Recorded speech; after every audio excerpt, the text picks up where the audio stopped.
नमस्कार दोस्तों, जयंत क्लासेज के यूट्यूब चैनल में आप सभी का हार्दिक स्वागत है। और आज का अपना ये जो हमारा मेवाड़ का इतिहास चल रहा था उसका अगली श्रृंखला पर हम चलते हैं। मेवाड़ के इतिहास के बारे में हमने बेसिक जानकारी देखी थी कि उसमें क्या था कि गुहिल वंश की उत्पत्ति कैसे हुई थी और मेवाड़ का प्राचीन नाम क्या था। इस तरीके से हमने पिछली क्लास थी हमारी। और अब हमारा जो यानी कि जो गुहिल वंश है वो कैसे उदय हुआ। एक शासक था, एक देवादित्य नाम का व्यक्ति था। देवादित्य की पुत्री थी, देवादित्य की पुत्री थी जिसका नाम था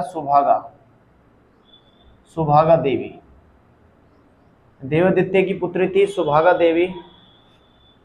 ये सूर्य भगवान, जो सूरज होता है, सूर्य भगवान की क्या कर रही थी, ये उपासना कर रही थी। क्या कर रही थी? उपासना की। उपासना, इस उपासना, जब ये सूर्य भगवान की उपासना कर रही थी तो सूर्य भगवान की भक्ति से इसे बीज मंत्र प्राप्त हुआ। बीज मंत्र प्राप्त हुआ और इस सुभागा देवी के एक बेटा हुआ। उस बेटे का नाम था शिलादित्य। क्या नाम था? शिलादित्य। ये शिलादित्य आगे जाके एक गुजरात में वल्लभी नाम की, वल्लभी नगर है एक गुजरात में, वल्लभी नगर का क्या बना? वल्लभी नगर का राजा बना। ये कौन बना? शिलादित्य। शिलादित्य की जो शादी हुई वो पुष्पावती से हुई थी। पुष्पावती से हुई थी। पुष्पावती से शादी हुई थी किसकी? शिलादित्य की शादी हुई। पुष्पावती जो थी ये आबू परमार के यानी कि आबू परमार की राजकुमारी थी। आबू के परमार क्या थी? राजकुमारी, यानी कि परमारों की लड़की थी। कौन थी? पुष्पावती। ठीक है, अब थोड़ा सा ये देखते हैं पुष्पावती किसकी पत्नी हो गई? किसकी पत्नी हो गई पुष्पावती?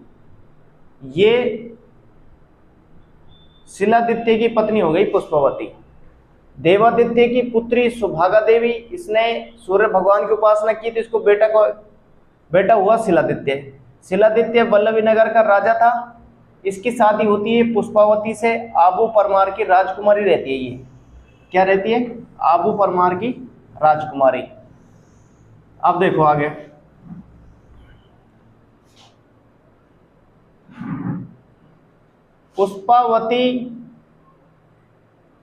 पुष्पावती और किसकी शादी होती है? शिलादित्य की।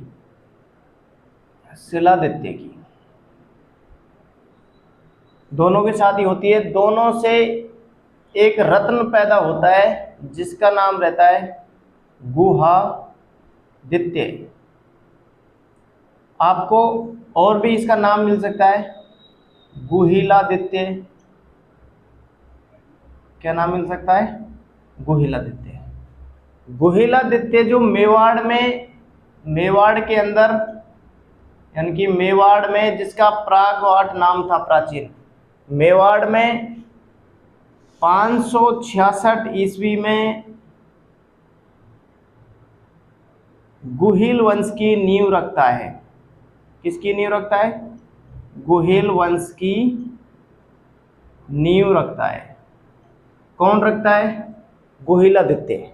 अब थोड़ी सी बातें इसके बारे में, कम से कम 7-8 फैक्ट है, वो अपन को याद रखने हैं। किसके बारे में? गुहिलादित्य के बारे में, यानी कि गुहिलादित्य के बारे में। अब देखो, ये गुहिलादित्य, गुहिलादित्य।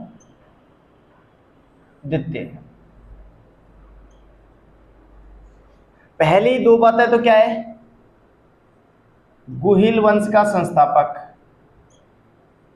गुहिल वंश का संस्थापक।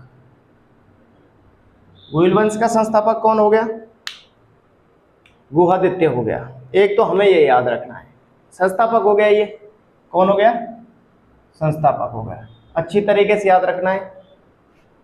इस वंश की स्थापना कब की, स्थापना वर्ष अगर आपसे कोई पूछता है तो 566 ईस्वी। कब है, 566 ईस्वी इसका क्या है, स्थापना वर्ष है। एक गांव था उंदरी गांव, इसका जो राज्याभिषेक होता है, राज्याभिषेक यानी कि गुहिलादित्य का राज्याभिषेक उंदरी गांव के भीलों के द्वारा किया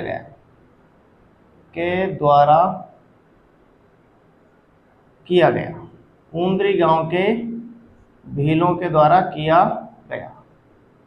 एक तो अपन को ये याद रखना है। अब अगर आपसे कोई पूछता है कि इसका लालन पालन किसने किया था, यानी कि किसका लालन पालन, गुहिलादित्य का लालन पालन किसने किया था, इसका कमलावती नाम की एक महिला थी जो कि ब्राह्मण महिला थी, उसने किसका लालन पालन किया, गुहिलादित्य का लालन पालन किया। इसके बाद में एक गुहिल वंश का 8वां शासक, उसके बारे में रिकॉर्ड मिलता है, गुहिल वंश का 8वां शासक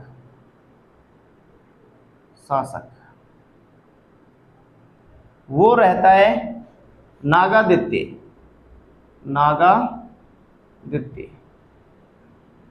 नागादित्य रहता है किसका, गुहिल वंश का 8वां शासक।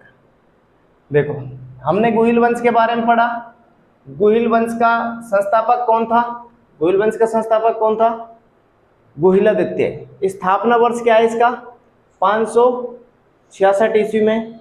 राज्याभिषेक कब होता है इसका, राज्याभिषेक कौन करता है, उंदरी गांव के भीलों के द्वारा इसका क्या किया गया था, राज्याभिषेक किया गया था। लालन पालन कौन करता है इसका, कमलावती करती है। और गुहिल वंश का 8वां शासक कौन था, नागादित्य था। कौन था, नागादित्य। ये छोटी सी बातें हमको गुहिल वंश के बारे में, यानी कि गुहादित्य जो इसका संस्थापक था गुहिल वंश का, उसके बारे में हमने जानकारी लिखी है। अब इससे थोड़ा सा आगे जब आगे चलते हैं हम, ये कौन है, नागादित्य।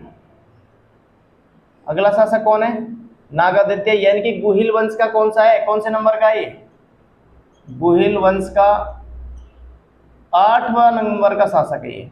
कौन से नंबर का, इसने क्या किया, भीलों के साथ दुर्व्यवहार किया, भीलों के साथ दुर्व्यवहार किया, किसके साथ में, भीलों के साथ में दुर्व्यवहार किया। तो भीलों ने इसको क्या कर दी, भीलों के द्वारा इसकी क्या कर दी जाती है, हत्या कर दी जाती है। भीलों के द्वारा इसकी क्या कर दी, इसकी हत्या कर दी गई, हत्या कर दी गई। अब नागादित्य का एक बेटा था जो आप पढ़ोगे उसके बारे में, बहुत ही अच्छा शासक हुआ। नागादित्य का बेटा था जिसका नाम था बप्पा रावल। क्या नाम था, बप्पा रावल। जब ये नागादित्य मरा था उस समय बप्पा रावल की जो एज थी, यानी कि उम्र थी उसकी, कितनी वर्ष थी, 3 वर्ष का था। 3 वर्ष का कौन था उस समय, बप्पा रावल था उस समय 3 वर्ष का। तो हम इसके नागादित्य के बारे में हमने पढ़ा कि गुहिल वंश का 8वां शासक था, भीलों के साथ इसने दुर्व्यवहार किया, भीलों के द्वारा इसकी क्या कर दी गई, हत्या कर दी गई। इसका बेटा कौन था? बप्पा रावल। तो जो हमारी ये मेवाड़ के इतिहास की दूसरी श्रृंखला है, अगर आपको ये अच्छी लगती है तो इसको लाइक करें और शेयर करें, और ज़्यादा से ज़्यादा आप शेयर कर सकते हैं अगर आपकी इच्छा करती है तो।